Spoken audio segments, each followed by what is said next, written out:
introductions and so forth. So welcome again, everyone, to the webinar today. We are going to be hearing from Teresa Gonzalez, who I'll introduce in a moment, from Miami-Dade College, talking about her vision for student support with her set of students and how she's brought that to life using the Inscribe platform. My name is Katie Kapler. I'm co-founder and CEO of Inscribe. And I'm actually going to give a little bit of an intro to Inscribe in a minute as well, because I'm sure there's some folks on the webinar today who aren't as familiar with the platform. So we'll do all of that and then bring Teresa into the conversation so we can hear all about her lovely work.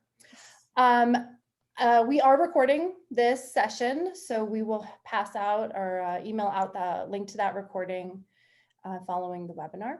We also have a great opportunity for all of the people participating in the webinar today that I'll talk about at the very end. So stick around to hear about that. And then of course, we want to know a little bit about you. So if you have a moment, please just drop an introduction to the chat feature. Let us know who you are, where you're from. I always say also, if there's something special that brought you to the webinar today, like a particular question that you have or something that you really are interested in learning about, please make sure that you let us know, because we will, if it's not already covered in the content, we'll make sure that we bring that into the conversation along the way. And I'm sure questions will come up, so feel free to drop your questions in the chat, or you can drop them in the Q&A feature. I'm also joined today by Danielle Bonner, who is a member of the Inscribe team. She's going to be keeping an eye on what's happening in the chat and QA. She'll be interrupting me and Teresa, make sure that we get your questions answered. We would just love for this to be a conversation as we go. So with that said, let me introduce our wonderful guest today, Teresa Gonzalez. Teresa has 10 years of experience in grant management and compliance, with a history of successful endeavors in nonprofit and higher education. Teresa served as the first grant compliance officer of Miami-Dade College, where she led the team in developing the Grant Award Guide, an internal controls manual for all grant-funded projects. And she currently serves as the STEM Community of Interest Manager, where she helps oversee a multi-state grant-funded project focused on STEM education and undergraduate research opportunities for underserved populations. Teresa has her bachelor's in business administration from Western Carolina University and a JD from the University of Miami. So welcome, Teresa. Thank you for joining us today. And I have to say, I know we're going to get into this later, but it's so great that you bring this perspective of both student engagement, student support, and grant funding, which I know is something a lot of people think about, are always wondering, how do I effectively use my grants, manage my grants? So I'm really glad that we're going to weave that into the conversation today. Awesome. Thank you so much for having me. Awesome. Before we get started, I'm just going to do a really quick overview of Inscribe as a platform, again, for those of you who might not be familiar.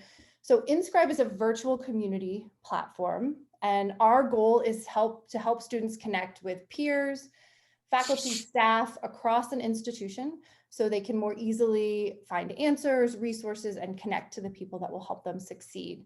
So we really focus on the non-traditional student populations.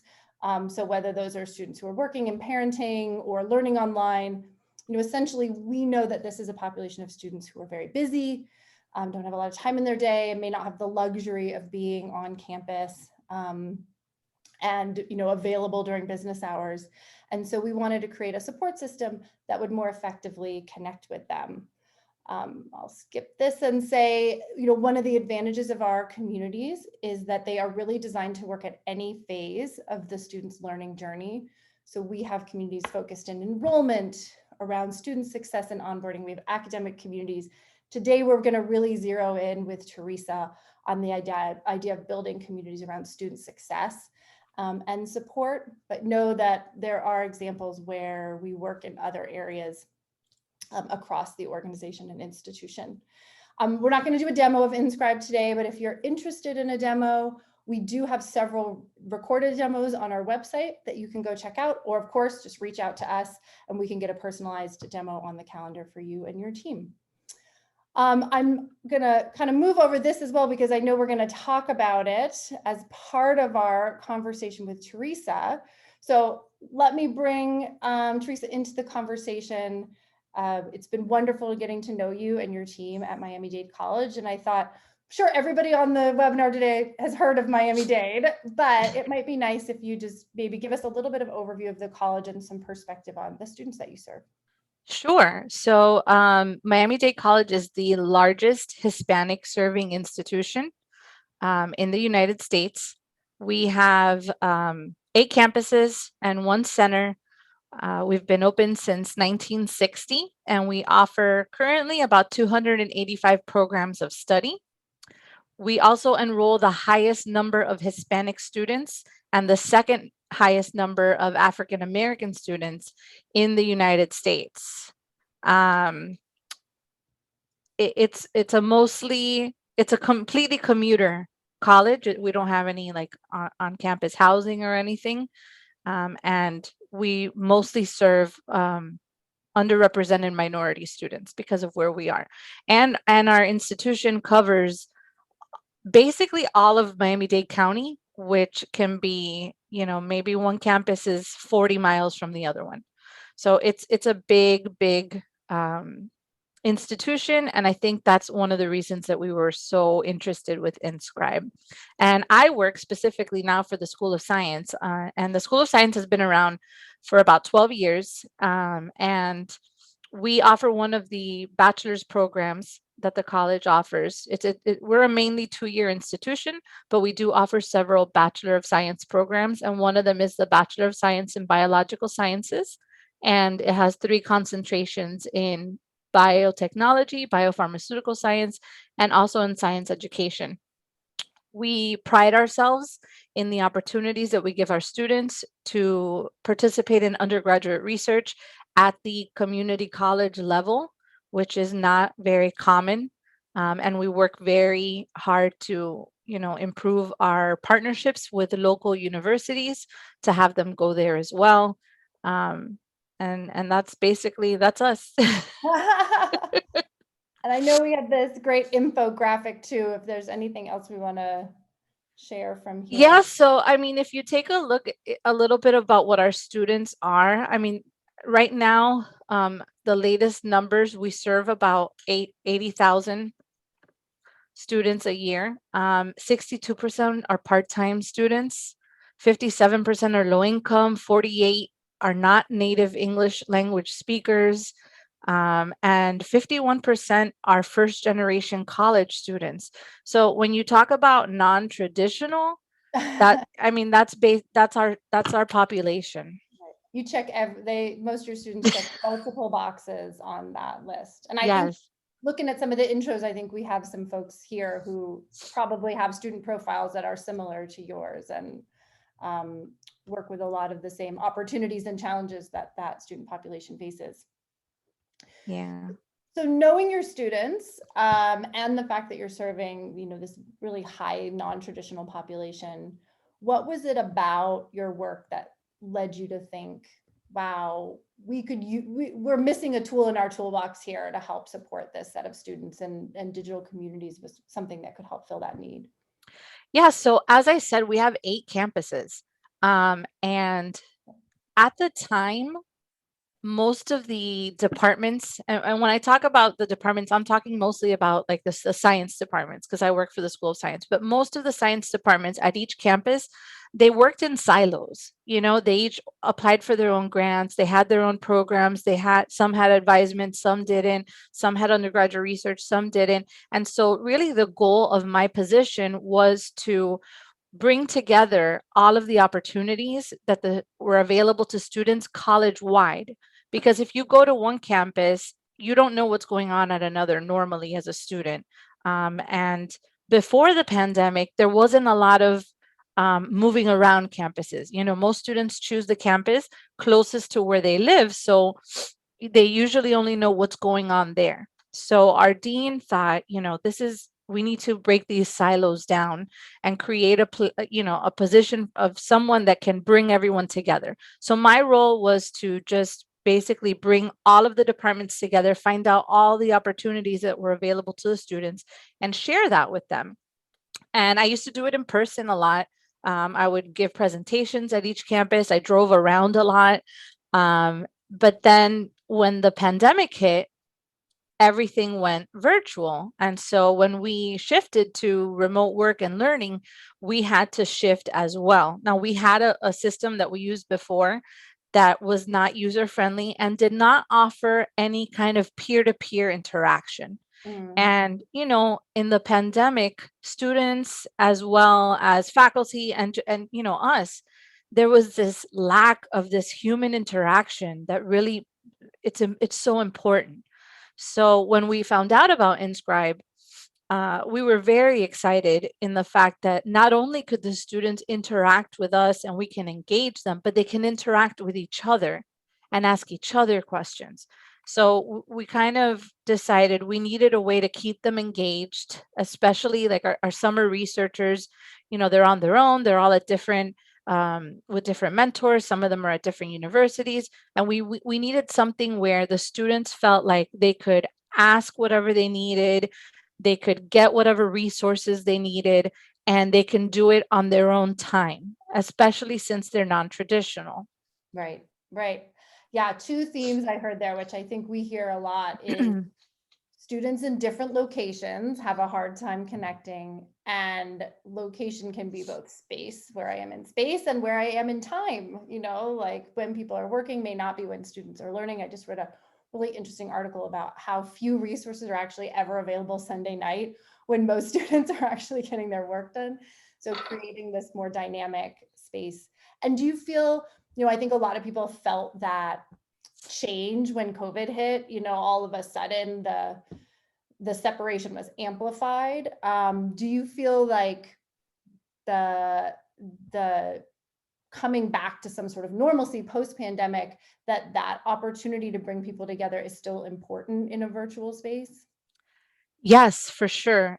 Especially with us, where if we were a one campus college, maybe not so much, although I do love the fact, and the students do too, that they can ask a question in the middle of the night, when they're awake. I'm not awake at that time, but if they ask it, not either another student will answer, or one of our, night owls will answer, or the minute one of us wakes up in the morning and we come in and we answer them immediately. So they're not waiting for us to go through our email. They're not waiting so that somebody's available to call. And honestly, sometimes after hours, if a message will pop up, I'll answer it, because I was a working student too. And when you get out of work and go to class, none of the student services were open, at least when I went to university. Right. So it was like you either had to wait till the next day or try to fit it in. So I think it's still really important. Still really relevant. That's awesome. Yeah, so you're not shouting into the void, so to No. speak. So would love to hear from our audience. If, does this resonate with you? Is this something you've always felt about supporting students in these off hours or across multiple locations? Is it something that was amplified for you during COVID?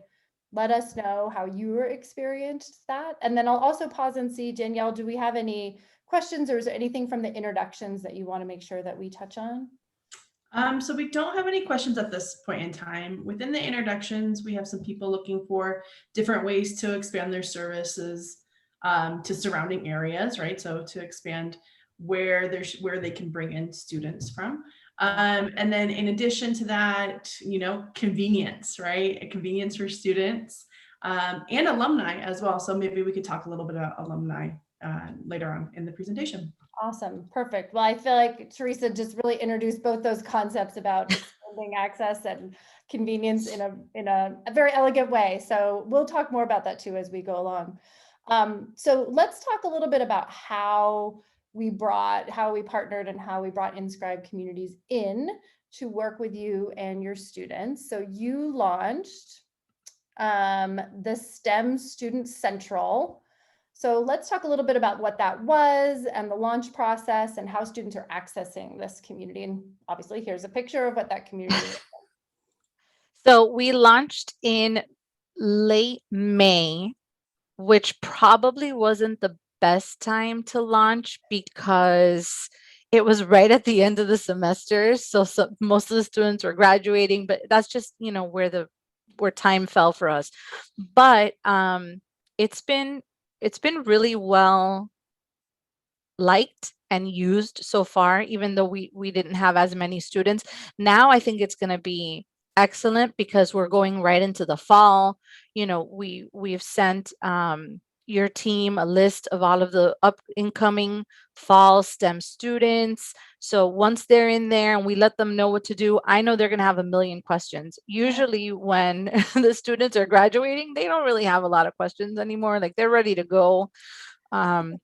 So, you know, I understand why it wasn't used as much.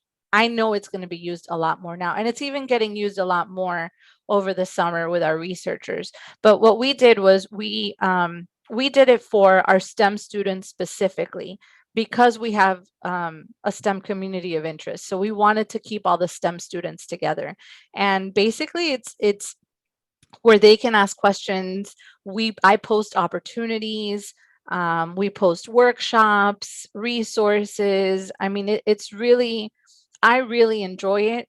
And what I also really enjoy is, and I see that somebody uses Facebook groups, is that this is just for MDC students. It is, you need to sign in with your, credentials for the college. It's not external. We don't have to go through any kind of review or permission from our, college marketing, which, would take a lot of time. So I like that it's kind of behind the sign on where the students can come in and we can just give them actual answers because it's not open to the public. Nobody's going to be looking at it. We don't have to get permission and wait a week before we can post something. The students have liked it. They've been asking each other questions. In the past, we used another system where it was basically me pushing out information. So there was no engagement. So I didn't know whether or not I was getting any traction, if anybody was even reading what I was saying. Was I wasting my time? And what I love about this is that it's got that little eyeball and it tells me not only how many have looked at it, how many have liked it, and I've gotten emails from students that say, hey, you posted this internship opportunity and I applied and I got accepted. Right. So now I feel like, yes, people are listening to what I nice posted. to have that feedback loop, right? It's so important. It's really important. And Facebook, nobody really uses Facebook anymore. I mean, it's not cool anymor. It's all Instagram and TikTok, and I just can't. I can't. Like back and forth conversation on Instagram and TikTok. Yes, exactly. We've also heard, I think those are great points about Facebook. We've also heard a little bit, and I know you guys are early, you sort of just launched, right? So you're just starting to learn from the interactions of your students. But one of the points of feedback we sometimes hear too is just the analytics that are missing from Facebook. Like, you don't really know what anybody's talking about unless you're somehow taking detailed notes on your own. The system's not giving you a lot of feedback about who's active and what people are talking about. And so having a system where you have that visibility, I think people value that as well.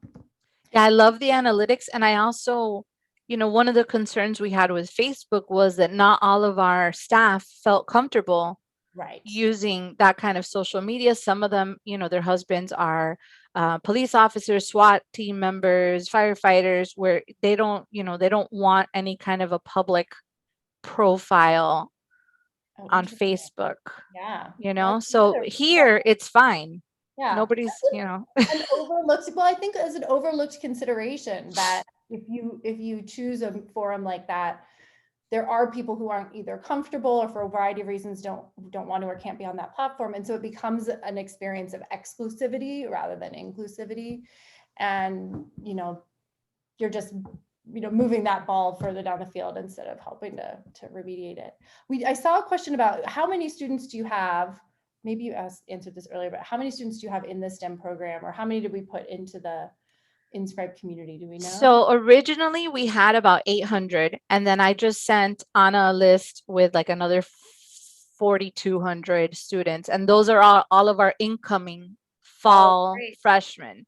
Awesome. So that's where I think we're really going to get a lot of use when all of them come in and they don't know where they're going or what they're doing or what class to take, what, where to find an advisor. So I think it's really gonna explode when that happens. And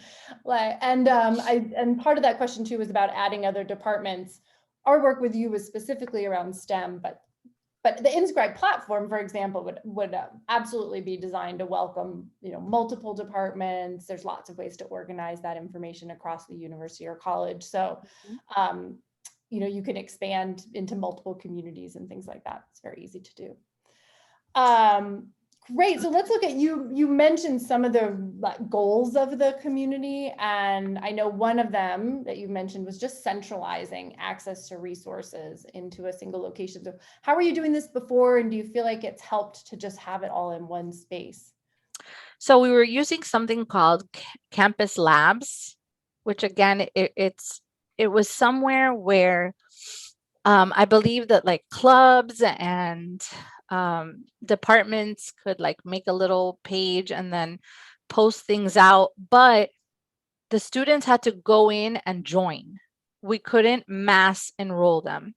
So if the student didn't know that it existed, then they didn't join. And there was no interaction. It was all just pushing information out and it would get lost. Like there was a question about, is it like Facebook where you scroll and things get lost? No, Inscribe is not like that, but the other one was. And so if something happened, a few months ago, but was a resource and not like a workshop, it was just lost, but what we're doing is, we have the resources where we highlight what's important and what they can come in and look at, and recordings of workshops. And then we have our conversations where we share, upcoming events, upcoming job opportunities, workshops. And then we split it all up based on the topic. So if a student is interested in one topic and not another, then they can just pick the topics that they want and they'll receive information on those. Yeah. I think that's a great point. And so one of the nice things about your community is you've really organized it around the topics that are relevant to the students. So when they come in, they immediately know, like, where do I go? What is it that I'm looking for? So it's easy to find things that way. And then the platform itself is totally searchable. So even if something was posted, last week, a month ago, or 3 months ago, it's not lost if somebody comes in and asks a question, the system will automatically connect them with that resource regardless, knowing that it has value. So I think you guys have done a really nice job of how you've organized the system to facilitate student discovery. Thank you. Well, you guys built it, so it's a great partnership. So thank you. Well, and you mentioned too, this is the other piece that is so fun to watch in your community, are the number of opportunities that are available to your students. So that in and of itself is so great to see, but just the fact that you're so good about sharing them in the space and making sure that everybody sees them. You can see at least 25-30% of students every time you post something are seeing that content, watching it, reading what you're presenting. So do you just have stuff going on all the time that you're sharing here? Well, I don't only share things going on at the college. So like, if you can see, there's a NASA STEM Star. So that's just a series that NASA puts on about their engineers, about their staff. And it's usually, really interesting backstories on these employees and astronauts and engineers. And a lot of them are very diverse, and they also do it in Spanish. So I feel like showing them opportunities like this, especially to our minority students, it's a way for them to see that, look, this person was probably where you are, and now they work at NASA, I shared a NASA internship with someone and they were like, are you serious? I can apply for this? And I said, yeah, you can absolutely apply for this.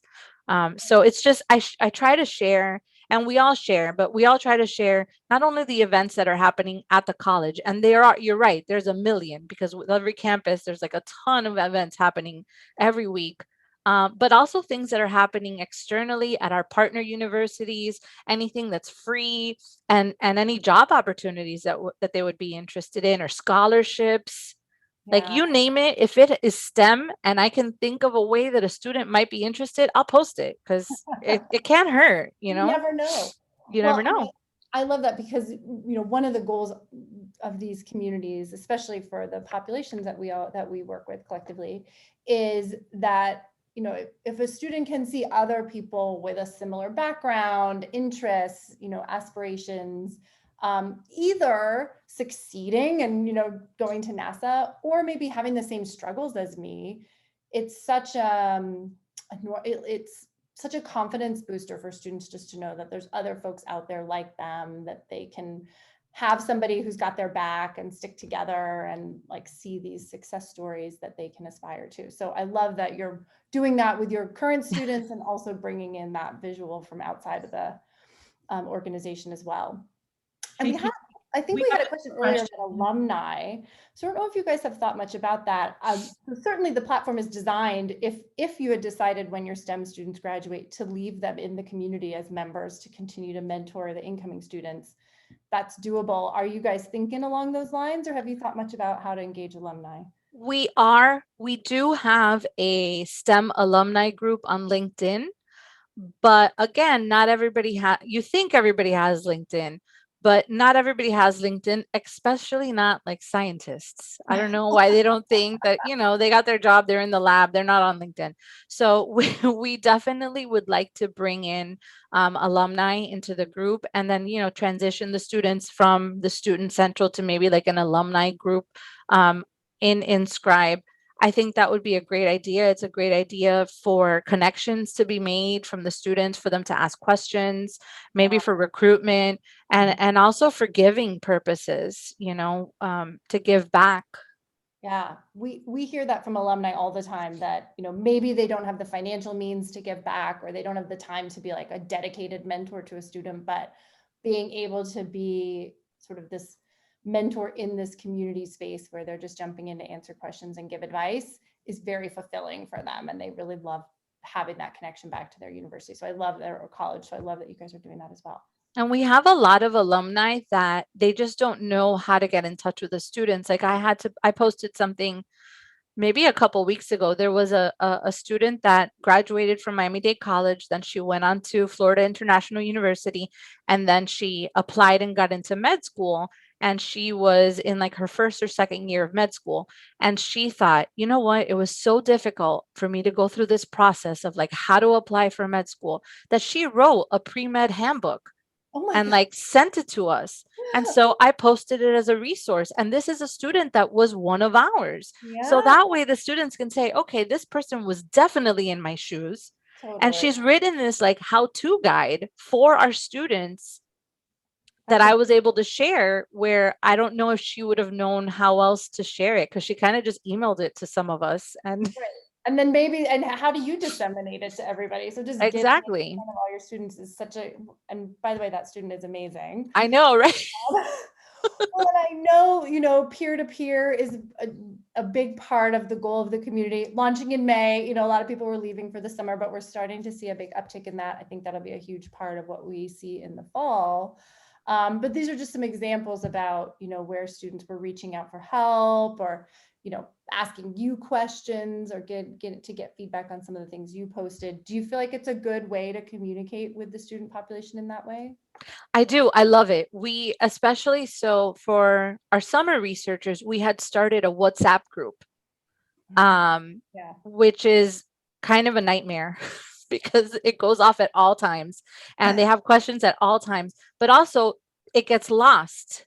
And so what I've been telling them is ask me on Inscribe, because then the answer is there forever for the students. So if another student wants to ask, they're not asking the same question. They can just look, oh, here's what I wanted to ask. Here's the answer. And they can always ask a follow-up or contact, So I love that. I love that they're able to talk to each other and answer their own they answer each other, and like 99% of the time they're right.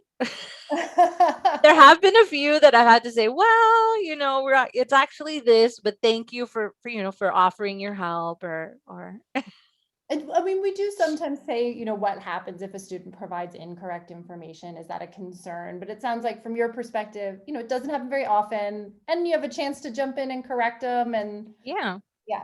And we can, I mean, as moderators, we can delete comments, we can edit comments. So, if there's something that's like egregiously wrong, I'll probably message the student and say, thanks for answering. This wasn't right. So I deleted your comment and I'm going to answer correctly. Cause I don't want to just delete their comments and make them feel like they're not, Right. their input is not important. But I would like to make sure that the other students are getting the correct information. Yeah. And then there are, just so everyone on the webinar knows, there are some tools in the application to facilitate. So for example, if a moderator provides an answer, that response carries a little moderator badge with it. So it's like a visual cue that it came from the moderator. Moderators can endorse answers from other students to give that visual cue as well. Teresa already mentioned you can edit and remove. We have a private mode. So if there's a question that's asked that you're like, it's just not relevant to everyone in the community, but it's a good, like a question I want to address, you can move it into this private mode so other students don't see it. So lots of tools to facilitate that curation as well. Since you've mentioned moderators, I was going to pause and ask you. Yeah, thank you. There's been a couple of questions coming in, but you've been answering them as you've been talking. So I think we're okay. But can you give us some examples of who moderators would typically be within your communities? Well, Teresa, why don't you talk about that, and then I'll give some outside examples. Sure. So here at the School of Science, it is all of our staff. So we have about 12, 13, 14 staff members. So our dean is a moderator. Our advisors are moderators. I'm a moderator, all of the grant directors. So they're all moderators, and everybody has their own expertise. So undergraduate research is mine. So I know that if there's an undergraduate research question, I'm going to go in and answer that. And like peer-led team learning is someone else's responsibility. So she knows if there's a PLTL question, she jumps in and answers that question. So we've kind of split it up mostly by each moderator's personal expertise. Our goal is to little by little extend that. And I have already, by including STEM grant directors at other campuses so that they can answer questions that are specific to their program, like the requirements or eligibility or their events that I don't know, I might have shared it, but I don't necessarily know the nitty gritty. Yeah. So right now it's staff. We were thinking about faculty, but we haven't really made the decision because we want students to feel comfortable asking whatever they want. And we don't want faculty, we don't want them to be nervous about asking something and maybe a faculty member seeing, even though they can ask anonymously. So they can ask whatever they want. But right now we just haven't gotten that far. So it's mostly STEM staff. Yep, that's great. And I think that's interesting how the way you said that you all have your area of expertise. So you've been able to kind of break up the responsibility in the community along those lines, which we see is very common and sometimes in student success types of communities.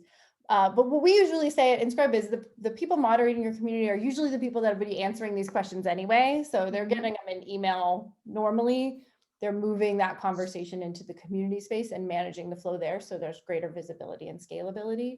A lot of times staff, if it's an academic community, they're usually moderated by faculty or TAs or even tutors from your tutoring center, if that's makes sense for you. And we do have some communities that are just moderated by students themselves, like if you have student leadership groups and they want to step up and provide that moderation. Students are excellent moderators of community. We are always very impressed by their contributions. Any other questions you want us to jump on, Danielle? Yes, please. One more question. So this question is geared towards you, Katie. And in the implementation phase, when you're setting up students, do they need a school-generated email address, or can they use a personal email address as well? So that is totally up to the institution. So you can, quote unquote, lock it down. So only students with a school email are allowed to enter the community. And then we'll do that through SSO through your system. Or you can create individual communities or even spaces within your community that are more open and accessible. And then people can use like a personal email to create an account and log in. But that's, again, totally up to the institution, and you have full control over, you know, when and where both of those methods are deployed. Wonderful. There's also an additional question in here in regards to categorizing the post. Now, does the student or the poster get to categorize the post, or can moderators go in and revise them? Oh, there's lots of ways. So when the student posts, they can pick the topic that they want to tag it to, one or multiple. Moderators can go back in and edit those tags anytime they want. And in fact, the system itself will attempt in a lot of cases to tag the post for you, just by inferring like where you were in the community or how you came to us. The system in Scribe will sometimes just be able to apply that tag without the human having to pick it. So all three of those options are available. Wonderful. One more question just came in. So it talked to us about integration a little bit. Where does Miami-Dade integrate? And Katie, tell us where does Inscribe integrate within the institution? Sure. So Teresa, how are students coming to us today from the Miami-Dade? So I know that you gave us the option of integrating it with our LMS, but we were going through a possible change in LMS. So we didn't want to do that. Although ideally that's what we would have done, but we didn't want to do everything twice. So right now the students can go onto the Miami-Dade College School of Science website, and there's a place where they can click to reach the community, and then it brings up the single sign-on where they sign in with their MDC credentials. Awesome. Yeah, so that's pretty common, putting what we call access points or placements on websites. Teresa mentioned learning management system, of course, so all the major learning management systems we can integrate with, and that's just standard LTI, so it's a pretty fast turnaround. And what was I going to also say about, and then, so our strategy is we want the community to be wherever your student, staff, and faculty already are. So we don't want to have this separate destination they have to go to. So if they're used to going to the website, let's put it there. If they're used to going to LMS, let's put it there. And you can have multiple different access points to the same community in lots of different places. But portals, courseware products from publishers, we've integrated with a few of those. Your emails that you send out, your text messages that you send out, all of those are places where you can put links back to the community. And the other nice thing is we can preload all of your users for you. And once they're in the system, they'll get notifications about what's happening in the community. So maybe they get an email about a question that just got asked, and they can just click right back through that email to get in and participate. So we just try to make it as easy as possible. All right, Danielle, anything more before we jump forward? Not at this point. If you have any questions, feel free to drop them in the chat or in the Q&A. Awesome. So, so I forgot we were going to talk about this. So we're focusing on students, but do you want to just spend a minute talking about the faculty central that you guys have envisioned? And yes.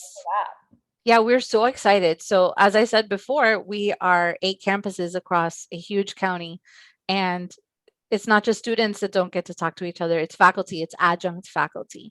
So what we're creating next is the STEM Faculty Central, which will be a place that all of the faculty can talk to each other. Usually we all see each other twice a year, where we're all brought together at one campus for either like a professional development day or like our annual convocation. That's it. That's the only time everyone at the college is in one place ever. So this virtual community, I think, is going to be really helpful for the faculty, especially new faculty or adjunct faculty that sometimes don't get as much information as the full-time faculty do, for them to reach out to each other. And so, in the slide, there's a couple of what our topics might be. We haven't locked them down yet. We're going to ask for some faculty input, and then we're going to separate the channels by probably discipline and campus. So if they wanted to talk about what's going on at what campus, they could, but as a discipline, they're usually more interested in what their colleagues are doing at other campuses. Mhm. And then we're going to work with our Center for Institutional and Organizational Learning, which is our professional development department, basically, and have them come in and share all of their opportunities for professional development for the faculty there. And also we're going to ask the chairpersons to be moderators. So they'll be, the CIOL will be monitors and so will the chairs, so that when the faculty have questions that our dean or our staff cannot answer because it's a very technical, like, department question, the chairpersons can respond. And I'm really hoping that it'll be as successful because they can share with each other and they can talk about how they, how are you doing this? I'm stuck at home. Now, how do we do this? So I'm really looking forward to launching that. And we're going to launch that in September. So right after classes start. That's great. Yes, because faculty are learning too, right? Yeah. And they're constantly being asked to do new things. So give them a little bit of extra support as well. It's perfect. Well, so one of the things that we sort of set up in the conversation at the beginning was this idea of using federal grants. And I know you used your grant funding to actually fund our engagement. So do you want to just talk a little bit about that? I think we had some folks attending that were very squarely in this grant space. So I think Sure. So we are coming to the end of our 5-year Title III Part F STEM and Articulation grant from the Department of Education. And they had offered some opportunities for supplemental funding due to the coronavirus pandemic. And so we thought, this is a perfect idea. This is a perfect time for us to ask for funding to move the STEM community of interest from being something physical to being something virtual. So we proposed partnering, and we hadn't really decided on a vendor yet, but we thought we got to do something. And, we were looking at vendors, and Inscribe was just by far, it was our favorite. So we put them into the proposal. We explained exactly what we would be doing, how many students we would be trying to serve. The team at Inscribe was incredibly helpful in giving us language to share with the Department of Education, and they approved it. And so, hooray, they approved it. So we were able to, it took us super long, just the college, to launch it, but it was approved last year.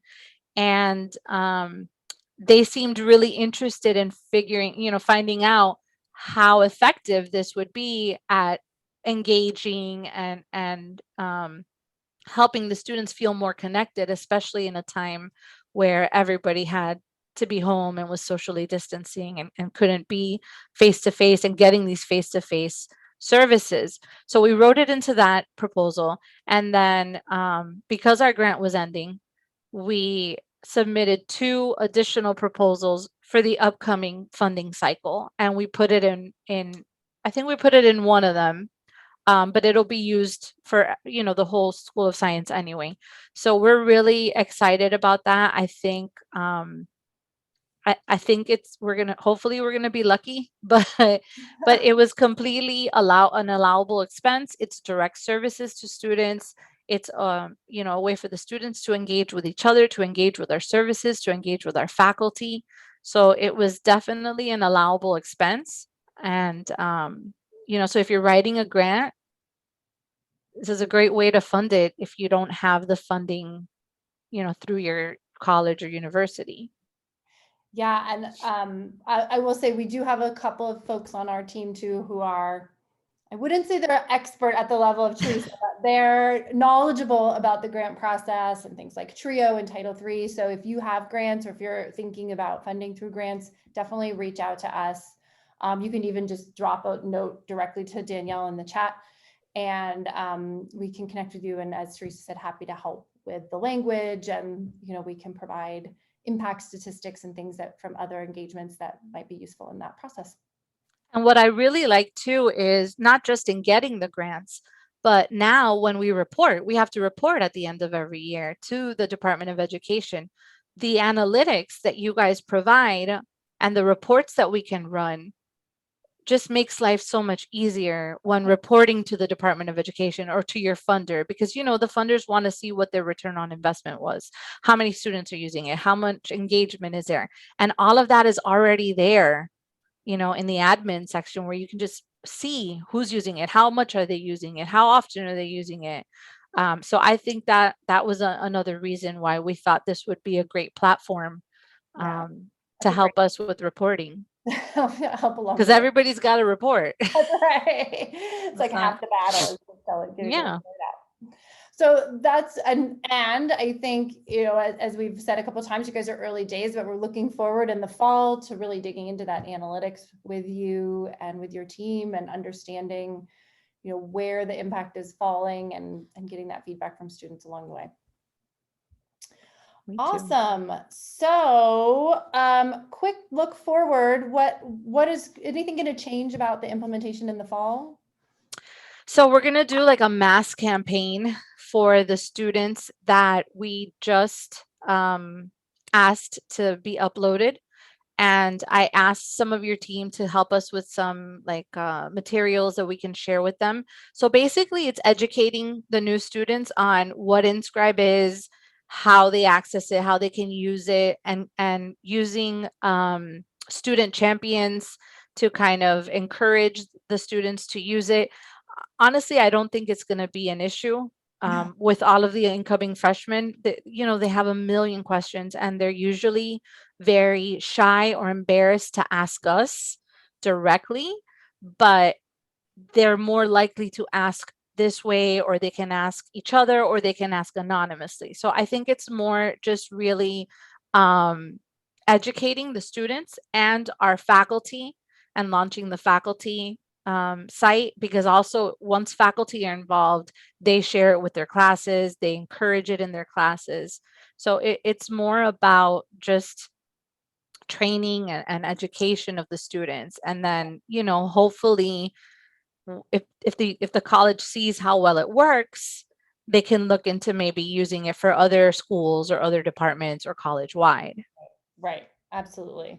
So getting the word out, looking at what's going on. And then, I hope you felt this way, but our goal at Inscribe too is very collaborative with our partners. Let's look at how things are working in the community. Are there things we can help you with to improve? Are there things we need to be looking at to improve our platform? So it's much like our community is a two-way conversation. We learn a lot from each other, and it's part of our DNA. Well, we're super grateful. I mean, honestly, your team has been incredibly kind, funny, fun to work with. They give us some great ideas because, this is new for us, but this is your platform and you've worked with other universities and colleges. And so, I just shoot an email and say, like, how do I get more students to do this? Or how do you think how are other people doing it? And I have always had an immediate response and great ideas and a lot of help. I have no complaints. It's just been a joy, honestly, a joy to work with you and your team. Oh, Teresa, thank you. We feel the same way. Absolutely. Thank you. So I'm glad that comes out in our work together. Oh, yeah. Well, I want to pause. Are there any additional questions, Danielle, that we want to jump on? We don't have any questions, but maybe you go through the last couple of slides and we'll keep the chat going open over here, and we'll answer them at the end if anybody has any. Okay, well, so first of all, thank you, Teresa, so much for joining us. You're sharing your expertise. Just lovely to have you on here, and you're